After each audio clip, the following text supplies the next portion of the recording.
there was a gal who was on Shark Tank not long ago, and you did not invest, but she had an idea for a silicone placemat for like a baby's crib. I mean, not crib, high chair.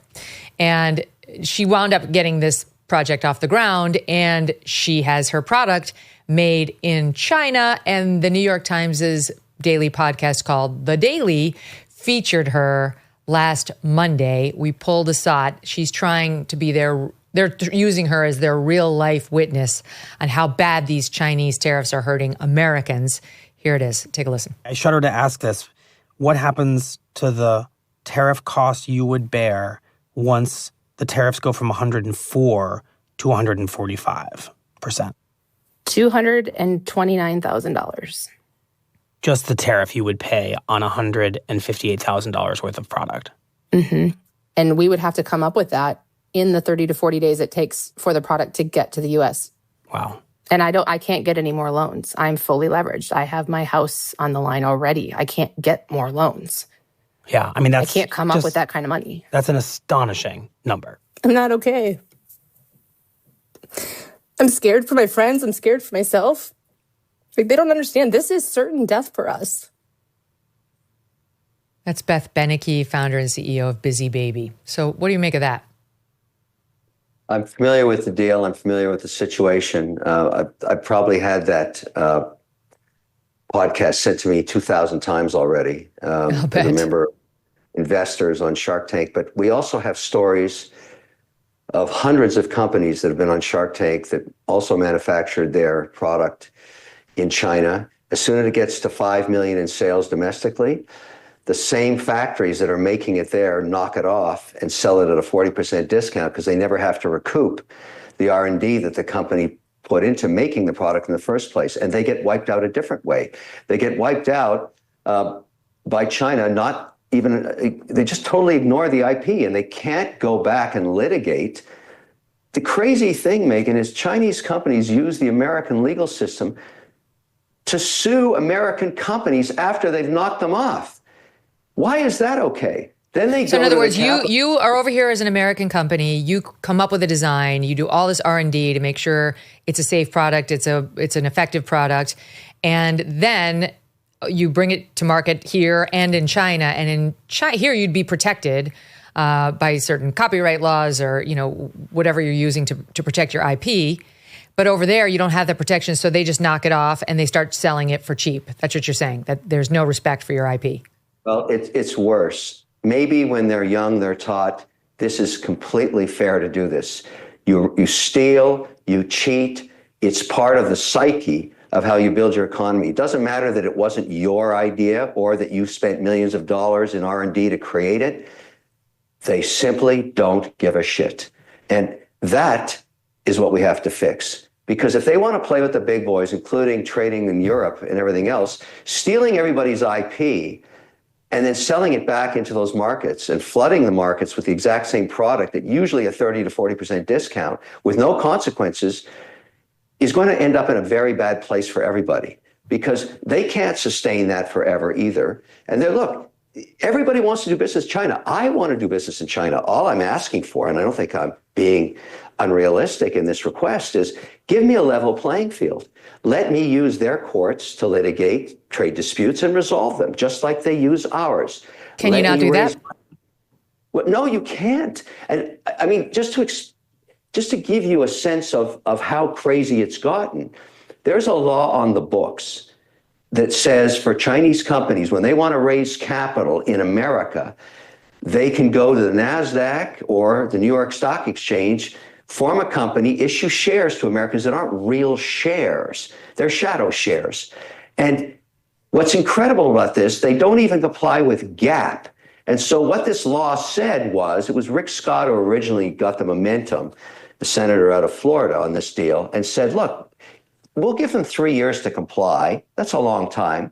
And then they can stay listed on the exchange. And while Gensler was the head of the SEC, he didn't enforce this law. But a new sheriff's in town named Paul Atkins just got confirmed last week. And he has made a public statement saying, okay, I've had enough of this too. Every Chinese company that is listed right now that is not complying with GAAP, I'm going to delist them. That could be as much as $800 billion of market cap. Wow. That should happen, because why is it fair for an American company to have to pay for compliance and be compliant with all the regulators here in America to stay listed, which costs millions of dollars in some case, and they're competing with a Chinese company right next door to them that doesn't have to? Why is that okay? Under what scenario is that fair? And I think that's the kind of question that people like me are raising their hand and saying, enough. Let's fix this problem once and for all. And yes, there's going to be stories of that poor woman's situation, but these tariffs are not going to be forever. This is a game of chicken, two economies colliding with each other, one cheating and stealing and one not.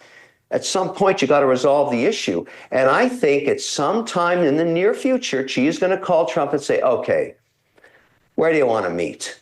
You want to go to Geneva? Is he? Because whenever you hear somebody talk about this, who knows China, who knows Xi, knows Chinese culture, they say he'll never call, never. Like he cannot lose face. I mean, any communist country leader would be this way, and that includes him. That they just can't. He can't lose face. That's the last thing he'll do. And now Trump has to find a way of going to him. But Trump's kind of like that himself as well. Well, I can assure you within the Communist Party of China, there is a bunch of narrative going on about how long do they want to do this, because the only reason you stay in power in a communist society as a supreme leader is everybody's fed. They can take care of their families and they have jobs in factories. Now, what you could do, even though they're not making rubber mats anymore because they're all sitting on the water, no one's going to buy them. There aren't enough markets big enough to replace the American consumer. There just aren't. So at the end of the day, you got to start asking yourself, okay, if I'm Xi, do I print money so that I can pay these workers and then have hyperinflation where a loaf of bread, goes up 1,000%, the Venezuelan model? Or do I work something out with Trump so all this stuff we've made can get back into the market, including that woman's, rubber bib? I mean, somebody's got to buy that. There's not enough people around the world to buy that, except you got to have the 39% of the consumers are sitting in America. That's who's going to sell the product.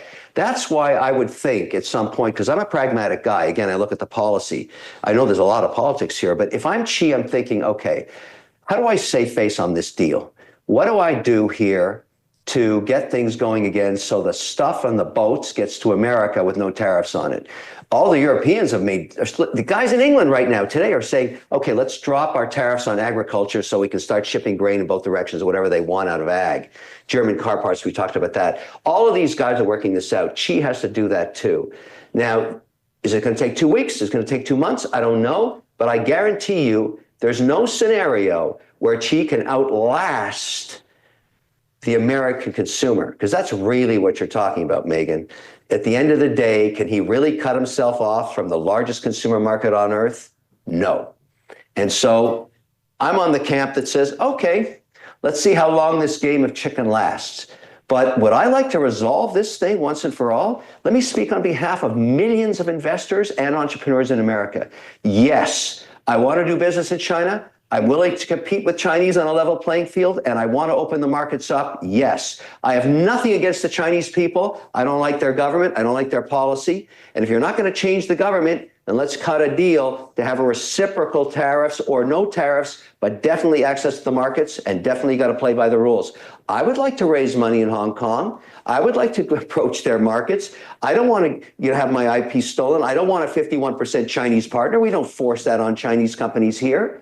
But I'm telling you, it's time to clean this mess up once and for all. And yeah, it's uncomfortable, and the ebb and flow and the volatility. But I say to everybody, chillax. Let this administration get this thing done, and let's move on, because the last 20 administrations never dealt with it. This one is, you may hate Trump. You may have Trump derangement syndrome. I feel your pain for that. I don't care, because that's not what matters. It's the policy. You've heard about tariffs recently, plus inflation, supply chain disruptions. It's a lot, but there is a silver lining that most people missed. President Trump specifically exempted gold and silver bullion from the tariff talk. The administration preserved the ability to diversify into precious metals. If you are concerned about your savings, consider a free consultation with a Birch Gold precious metals specialist. The first step is to text MK to 989898 and receive your free no-obligation info kit on gold. Learn how to hold gold and silver in a tax-sheltered account. Birch Gold will help you convert an existing IRA or 401k into a gold IRA for no money out of pocket. With an A+ rating from the Better Business Bureau and thousands of thankful customers, consider texting MK to 989898. Again, text MK to 989898 to claim your free info kit right now. Thanks so much for watching. If you like what you just saw, hit the subscribe button for more clips and full episodes.